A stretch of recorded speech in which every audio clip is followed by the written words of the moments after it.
د ګلبدین حکمتیار او د طالبانو تازه ناندرۍ.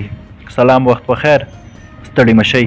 د حزب اسلامي مشر ګلبدین حکمتیار زوی حبیب الرحمن حکمتیار طالبانو ته په خطاب کې وایي که د خپل ژوند لپاره هوښیار یاست نو د واک د هوس لپاره د ملت د مرګ سبب مه ګرځئ. هغه طالب خطاب کړی ویلي دي چې کار اهل کار ته پرېږدئ چې هیواد پرمختګ وکړي، نه دا چې پوره ولس له مرګ سره مخ شي.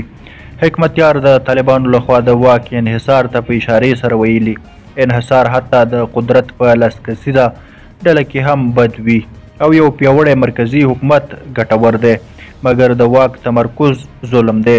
د حکمتیار په وینا که طالبان په خپل منځ کې د واک انحصار له منځه یوسي، واک وویشل شي او لږ تر لږه یو شورا جوړه کړي چې په هغه کې مشوره او پریکړه وشي او کار اهل کار ته وسپارل شي، نو ډېرې ستونزې به حل شي. طالبانو د نوموړي دې څرګندونو اړوند څه نه دي ویلي. درنو لیدونکو له ملتیا مو مننه.